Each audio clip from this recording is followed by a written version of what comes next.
KPM.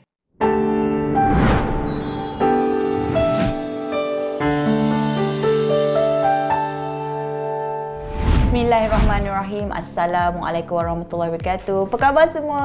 Hai, bersama Cikgu Amy lagi. Okey, kaunselor anda Didik TV KPM. Jadi episod hari ini episod yang kita lebih serius lah sikit. Kan selalu cikgu ni gelak-gelak je, main-main je, bukan. Ada kalanya bila cikgu sampaikan sesuatu, walaupun perkara itu perkara yang agak santai, mesejnya perlu jelas. Tips hari ni yang cikgu nak share, apa dia? Temu duga. Kita nak ke mana ni lepas ni? Nak temu duga, nak buat apa ni? Apa yang cikgu sampaikan ini melalui pengalaman cikgu sendiri dan juga pengalaman rakan-rakan yang mana cikgu juga terlibat dengan temu duga. Cikgu pernah ditemu duga dan cikgu juga pernah menjadi penemu duga. Jadi dua position itu memberikan gambaran dan perkongsian yang jelas bagaimana segmen ataupun sesi temu duga ni begitu penting. Bukan saja temu duga kerja, temu duga untuk menjadi pengawas sekolah pun penting kan? Pengawas sekolah, PRS, PSS, nak jadi pula, nak pergi interview, dapatkan beasiswa, nak dapatkan pengajian, nak sambung apa saja temu duga. Bila kamu dapat surat tawaran, tahniah Emilia Man, anda sudah diterima untuk menghadiri. Tahniah, anda juga perlu menyediakan portfolio. Tahniah, anda juga perlu menghadiri satu sesi atau bengkel penilaian. Sekarang ni unik kerana ada penilaian kendiri.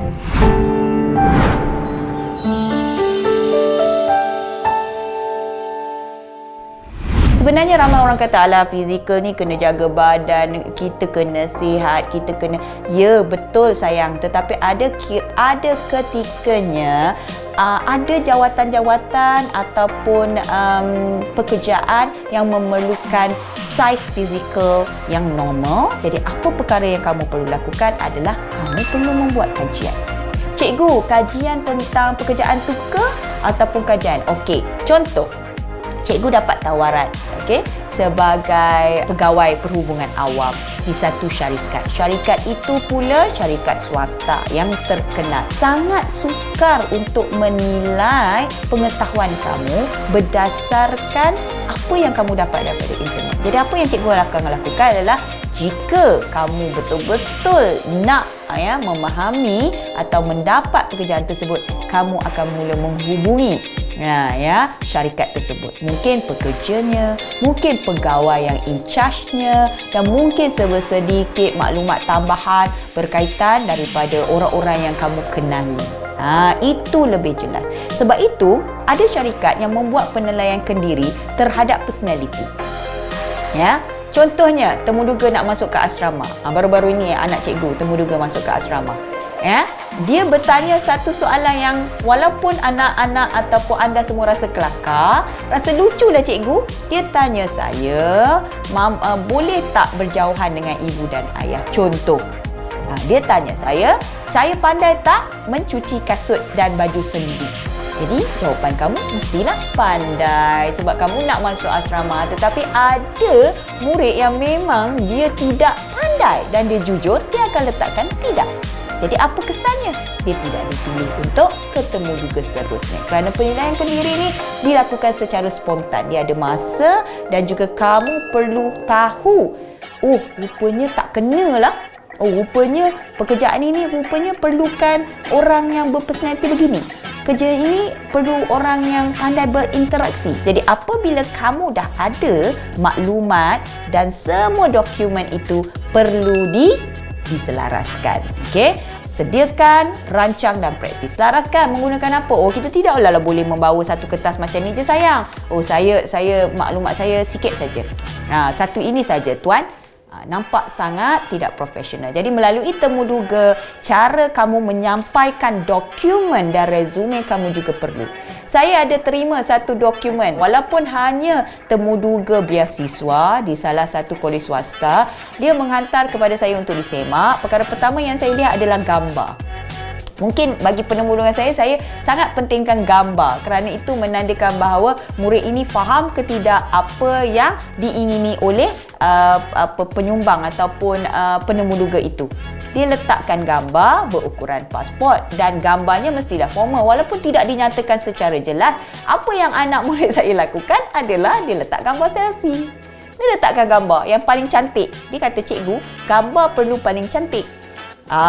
Dan bila dia memohon untuk beasiswa, gambar itu tidak formal. Jadi saya perlu lampirkan dan juga perlu menegur. Berbanding dengan seorang lagi rakannya ingin mendapatkan portfolio untuk mendapatkan beasiswa dan menyambung pengajian di salah satu akademi dalam bidang architecture ataupun sains, seni grafik. Jadi gambar-gambar yang disampaikannya tu dia tidak formal, dia perlu berseni dan nak melihat bagaimana kepakaran ataupun kebijaksanaan individu ini dalam bidang fotografi. Jadi sudah tentu tidak akanlah diingini oleh penemu duga bentuk formal. Mesti ada arts di situ. Nampak? Jadi kamu perlu faham dan lihat dokumen apa yang diperlukan, resume bagaimana yang mengikut format syarikat ataupun tempat ataupun apa saja organisasi yang ingin memberikan kamu temu duga ini, yang ingin menganjurkan. Jadi kamu kena faham konsep itu. Ramai yang gagal kerana mereka tak faham. Mereka hentam sajalah. Sembrono dalam bahasa mudahnya. Apa sahaja yang mereka ada, mereka berikan mengikut pemahaman sendiri. Sedangkan itu akan menyebabkan kamu gagal kerana kamu tidak mengikuti kriteria dokumen rasmi ataupun tidak rasmi yang diingini oleh penemu duga. Didik TV KPM. Didik TV KPM. Kemudian sudah kamu susun dokumen dan resume, kamu perlu, ini paling mudah. Saya tidak letakkan mana-mana syarat rancang perjalanan, perlu sehari awal, tidak. Tetapi yang pasti sekurang-kurangnya, orang kata 30 minit. Tapi cikgu sendiri, pengalaman cikgu pernah ditemuduga oleh 3 orang pegawai di MIN, Bangi. Satu organisasi tenaga nuklear. Masa itu umur saya baru dalam lingkungan 20 tahun untuk dapatkan beasiswa. Ya peliklah cikgu, macam mana cikgu boleh dapat ya? Saya pun tak tahu rezeki saya. Dan apabila ditemuduga oleh 3 pegawai itu, perkara pertama yang mereka lihat adalah calon pertama. Saya berada di kawasan temuduga seawal 7 pagi.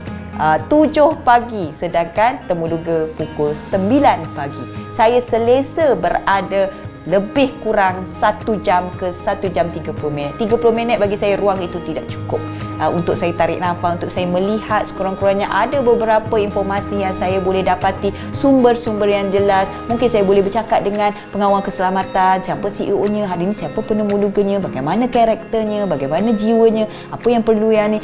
Itu lebih ideal untuk kita dapatkan satu pandangan terhadap sesi temuduga tersebut. Dan seterusnya, bila kita merancang perjalanan itu, kita dapat rasakan keselesaan. Okey, datang awal, susun apa yang patut, berada di persekitaran yang sepatutnya dan kita tidak akan terlewat untuk melalui proses seterusnya. Mungkin ada ujian saringan, mungkin ada pegawai-pegawai yang mohon bantuan untuk mengisi dokumen. Jika anda datang 15 minit atau 10 minit, adakah anda semua bersedia dengan nak menghadapi gemuruhnya, takutnya, nak terkucilnya, nak ketandasnya, kan? Jadi rancang perjalanan. Seterusnya, paling simple. Cikgu, ini pun cikgu nak cerita. Yes, sebab saya pernah lihat calon yang mana sama-sama kami untuk ditemuduga nak pinjam pen. Memang nampak kita agak selfish kerana pada masa itu juga kita juga perlukan pen. Dan ada kalanya dokumen-dokumen perlu ditandatangani on the spot. Pada masa yang sama juga semua orang perlukan pen tersebut. Jadi kamu tak ada pen, kamu nak cari di mana? Mungkin kamu nak ke bawah, dah mula kamu rasa kegoyahan di situ. Itu akan menimbulkan emosi yang tidak stabil, kegemuruhan dan ketakutan akan semakin meningkat. Jadi mula saraf-saraf kamu mula bercambah, jadi kamu dah tak ada idea. Seterusnya eye contact. Ini waktu semasa di dalam sesi. Eye contact. Jika kamu bercakap dengan seseorang, Perkara pertama yang kamu akan lihat adalah orang tersebut. Jika kamu menundukkan, bermakna kamu tiada keyakinan. Jika kamu mendongak, kamu terlalu overconfident. Sebab itu, eye contact yang simple, seimbang. Contohnya penemu duga 1, 2 dan 3. Ketiga-tiganya kamu boleh mulakan dengan eye contact kepada tiga-tiga penemu duga tersebut.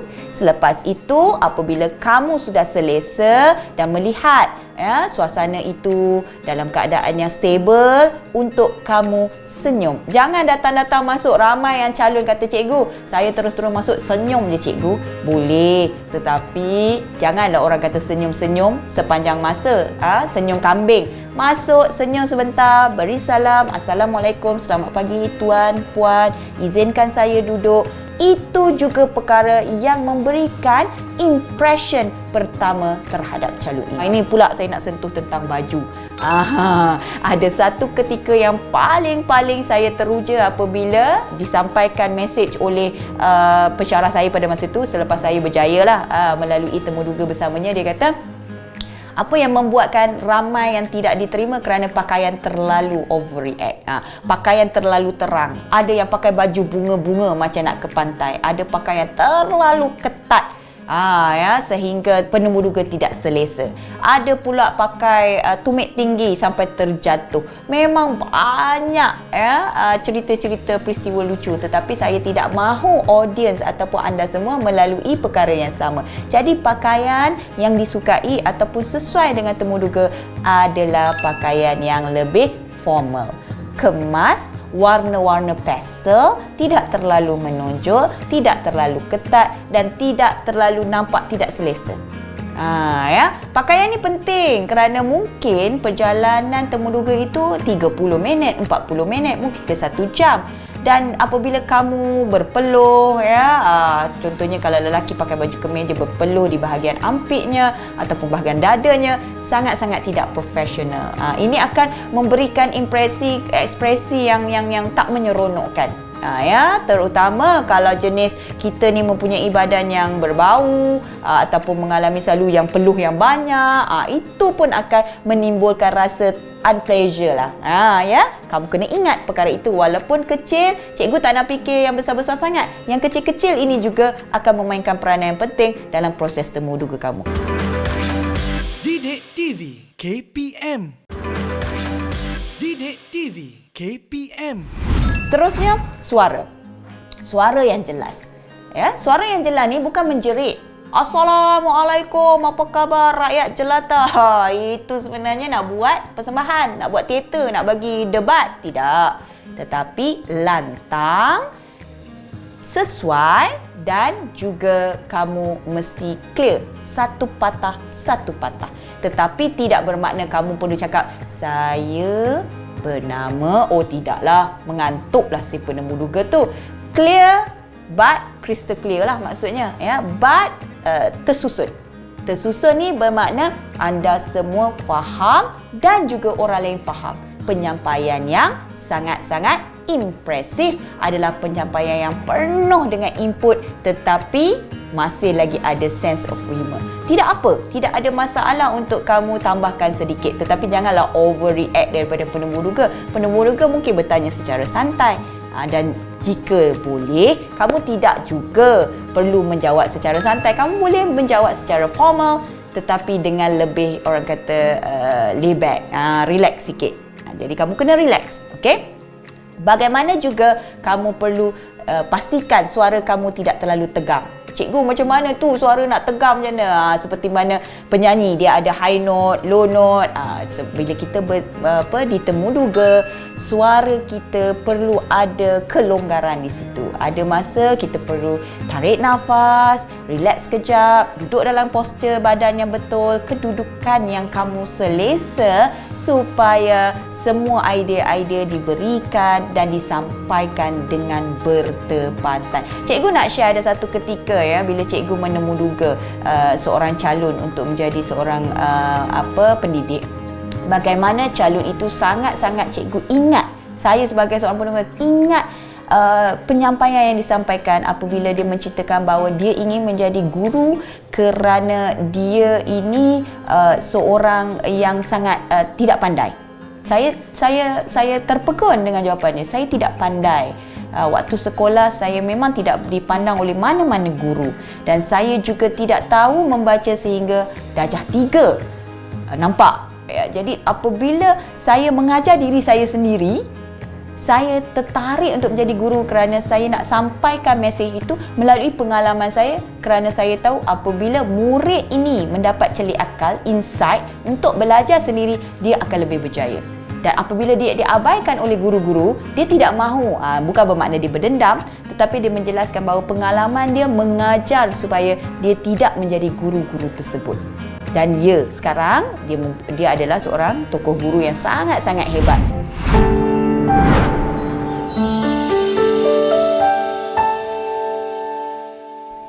Bagaimana rezeki kita ini hadir juga bergantung kepada doa. Doa siapa? Cikgu. Doa saya je ke? Saya je yang kena berdoa siang malam kan cikgu? Pasal saya yang nak. Itu adalah prinsip yang sangat-sangat salah. Sebenarnya doa orang di sekeliling. Dan sekarang ni saya tengok trend banyak yang mohon, rakan-rakan mohon doakan ibu saya, doakan saya nak pergi ke temu duga. Ada pro dan consnya. Ramai yang kata, buat apa kita nak berdoa di media sosial? Kenapa kita tak nak minta doa direct kepada Allah Subhanahu Taala? Nak doa diam-diam sajalah. Itu konsep yang saya tidak mahu memberi komen, tetapi bagi saya itu adalah strategi yang terbaik, kerana kita tidak tahu doa siapa yang mampu diangkat oleh Allah Subhanahu Taala, dan kita juga tidak tahu doa siapa yang benar-benar ikhlas. Dan saya juga suka mewawarkan bahawa doa-doa inilah yang membuatkan kita, sama ada kita diberikan Tuhan idea ataupun kita ditolak mentah-mentah untuk mendapatkan apa yang kita inginkan. Kerana proses temuduga ni adalah satu proses antara interaksi. Kita hebat, kita berjaya dipanggil temuduga, bermakna kita layak. Kemudian kita pintar. Kemudian kita mempunyai kriteria yang diingini. Tetapi finally perkara yang ingin dilihat oleh temuduga adalah betul-betulkah anda ini bersedia. Sebab itu, ada calon yang gagal kerana tidak bersedia dari aspek emosi. Ada ketikanya penemuduga nak cuit saja. Kamu bidang lain, kenapa kamu nak masuk bidang ini? Tak sesuai dengan karakter kamu. Nak cuit. Tetapi disebabkan oleh karakter kita yang rasa macam, dia ni mencabar aku ni.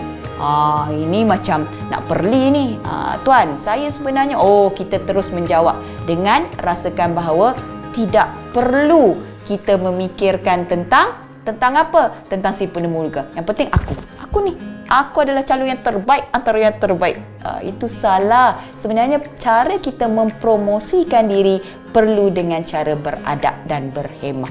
Ada satu ketikanya anak-anak murid saya bertanya, cikgu, saya dah buat CV atau resume ataupun kita punya referee. Saya ada datuk, datin, saya ada orang-orang yang pakar, yang menjadi pakar rujukan. Kenapa saya tak berjaya?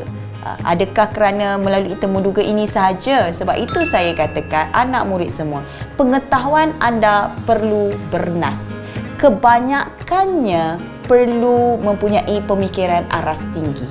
Contoh yang paling senang, generasi zaman sekarang, anak-anak, kamu semua tidak ada satu dikatakan soft skill. Teroka soft skill kamu. Soft skill ni ada perkara yang kamu tidak boleh lihat melalui buku. Kamu tidak melihat melalui penulisan. Kamu tidak boleh melihat secara dasar melalui fakta. Tetapi itulah kemahiran dalaman. Semuanya berdasarkan apa yang kamu rancang. Tetapi ingat, doa dan juga segala-gala yang dirancang yang terbaik adalah daripada Allah Ta'ala. Sebab tu saya suka juga cerita kancil. Alah, cikgu kancil lagi. Tak kira, saya suka juga kancil. Kancil ni perangai dia, nampak tak? Si kancil ni dia promosi diri. Dia lah kata dia cerdik, dia lah pandai. Tapi satu lagi perangai kancil ini adalah dia yang exposekan diri dia. Si kancil yang hebat, si kancil yang pandai, si kancil yang bernas, si kancil yang baik. Dia promosikan diri dan disupport oleh orang lain kerana dia lakukan promosi itu bertepatan berkaitan dengan apa yang dilaksanakan. Maksudnya dia tak cakap sambil orang kata Latin kosong je, cakap tak sempat fikir. Tidak. Dia pandai, dia lakukan. Dia baik, dia lakukan. Itu yang dinamakan perfect, calon yang hebat. InsyaAllah cikgu doakan kamu ikut sahaja ataupun mungkin kamu tambah sedikit ilmu yang kamu ada dengan maklumat-maklumat lain supaya kamu berjaya menghadapi temu duka yang hebat dan cemerlang. Okey? Kerana apa? Kerana dirimu begitu berharga. Assalamualaikum. Bye-bye. Jumpa lagi.